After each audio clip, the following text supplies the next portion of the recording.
Welcome to our channel. आज इथे मी तुम्हाला पालकाचे कोफ्ते करून दाखवणार आहे आणि ह्या कोफ्त्यांची आपण छान अशी भाजी करणार आहोत. तर सर्वात आधी मी इथे जवळजवळ 2 ते 3 वाट्या एवढा पालक बारीक चिरून घेतलेला आहे आणि त्यामध्ये मी मीठ टाकून ठेवलेलं आहे.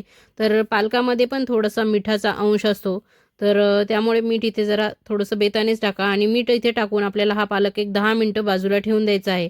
आणि तोपर्यंत इथे आपण कांदा, लसण आणि अद्रक याचं मिक्सरमध्ये चालू बंद करून असं जाडसर थोडंसं वाटण करून घेणार आहोत. एकदम स्मूथ आपल्याला वाटण करून घ्यायचं नाही आहे.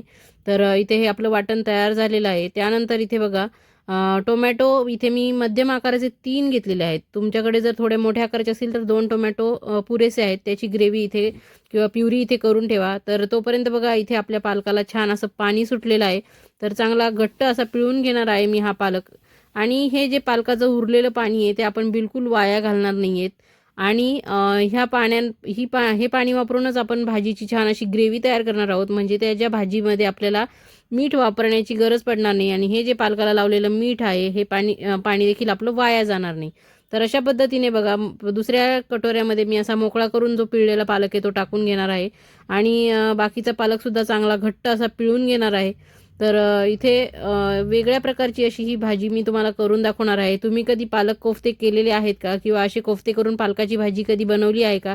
ते नक्की मला सांगा. ज्यांना हाटीव भाजी किंवा सुकी भाजी पालकाची आवडत नाही किंवा अजून वेगवेगळे दुसरे कोणतेही प्रकार पालकाचे आवडत नाही, त्यांना अशा पद्धतीने तुम्ही पालकाची कोफ्ते करून भाजी करून खाऊ घाला. नक्कीच त्यांना पालक आवडेल आणि ते अगदी आवडीने पालकाची भाजी खातील. तर इथे बघा मी पाणी साईडला ठेवलं आहे आणि आता हा कटोऱ्यात जो आपण पालक पिळून ठेवलेला आहे त्यामध्ये मी जे आपण कांदा, लसण, अद्रकचं वाटण केलं होतं ते इथे 2 चमचे टाकून घेतले. नंतर इथे तिखट, ओवा आणि हळद टाकून घेतलेली आहे. नंतर इथे बघा मी अगदी कमी डाळीच्या पिठाचा वापर करून हे कोफ्ते बनवणार आहे. म्हणजे ते एकदम सॉफ्ट असे होतात.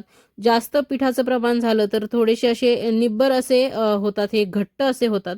तर थोडं कमी पीठ वापरायचं आहे. अगदी मी इथे 2च चमचे पीठ वापरलं आहे आणि पाण्याचा वापर करायचा नाही आहे. मग आपल्याला हे सर्व मिश्रण कालवून घेताना त्या पालकाच्या ओलाव्यामध्येच आपल्याला हे पीठ चांगलं असं मिक्स करून घ्यायचं आहे. तर इथे बघा अशा पद्धतीने छान असा गोळा तयार होतोय आणि असे बॉल तयार केले जात आहेत.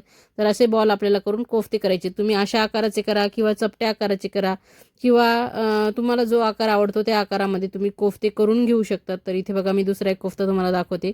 तर व्यवस्थित असं कोफ्ता तयार होतोय आणि आपण पीठ इथे कमी वापरलंय त्यामुळे पालक थोडासा कोफ्ते करताना हाताला चिकटतोय.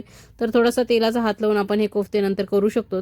तर इथे कोफ्त्याचं आपलं रेडी झालं आहे. आता आपण इथे फोडणी करून ग्रेव्ही तयार करून घेणार आहोत. तर इथे कढई तापत ठेवलेली आहे. त्यानंतर यामध्ये मी तेल टाकून घेणार आहे. तुम्ही तूप किंवा बटर तुम्हाला जे आवडतं ते टाकून घेऊ शकतात.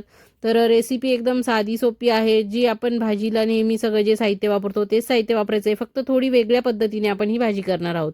तर नक्कीच तुम्ही ही भाजी माझ्या पद्धतीने करायची असेल तर व्हिडिओ शेवटपर्यंत बघा. तर इथे बघा आपण जिऱ्याची फोडणी घातलेली आहे. त्यामध्ये तमालपत्र, दालचिनी आणि 2-3 विलायच्या घातलेल्या आहेत. त्यानंतर आपण हे कांदा, लसण, अद्रकचं जे आपण थोडंसं जाडसर असं वाटण करून घेतलं होतं ते इथे आपण तेलामध्ये चांगलं परतवून घेणार आहोत. आणि तुम्हाला जर माझ्या पद्धतीने ही पूर्ण रेसिपी पाहिल्यावर भाजी करायची असेल किंवा आवडली असेल तर नक्कीच चॅनलला सबस्क्राईब करा, व्हिडिओला एक लाईक नक्की करा आणि इतरांना शेअर देखील करा. तर आपल्याला हे कांदा, लसण असं रंग बदलेपर्यंत चांगलं परतायचं आहे आणि त्यानंतर आपण यामध्ये धनेपूड, हळद, तिखट आणि कांदा लसण मसाला टाकून घेणार आहोत. तर तो देखील आपल्याला चांगला या कांद्याच्या वाटणामध्ये तेल सुटेपर्यंत परतून घ्यायचा आहे. नंतर इथे आपण जी टोमॅटोची प्युरी करून ठेवली होती ती इथे टाकून घेणार आहोत.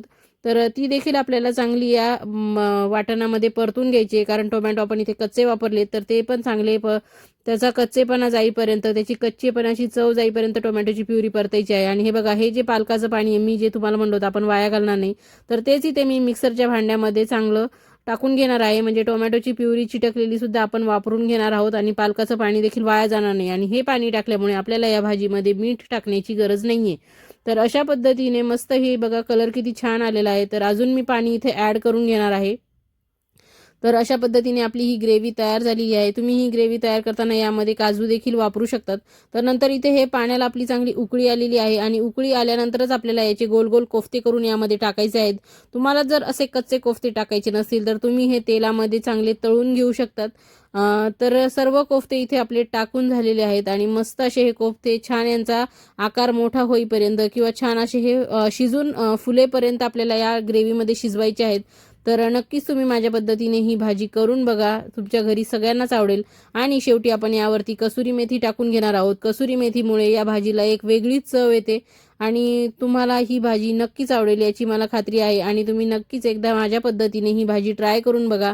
ही भाजी तुम्ही भाकरी, पोळी, भात या कशासोबतही खाऊ शकतात आणि कोणी पाहुणे आले तर त्यांना देखील अशा वेगळ्या पद्धतीची भाजी करून खाऊ घालू शकतात. तर कशी वाटली तुम्हाला माझी पद्धत हे मला नक्की कमेंट करून सांगा. आणि इथे बघा मी कॅमेराजवळ घेऊन दाखवत आहे तुम्हाला, तर कोफ्ते किती छान झालेले आहेत आणि एकदम कमी पिठाचा वापर केल्यामुळे एकदम सॉफ्ट असे झालेले आहेत आणि लगेच ते बघा मी दाखवते तुम्हाला की लगेच तुटत आहेत आणि मस्त अशी ही ग्रेव्ही आणि हे कोफ्ते तयार झालेले आहेत. तर खा, प्या, मजा करा आणि नक्कीच ही रेसिपी एकदा ट्राय करून बघा. थँक्यू.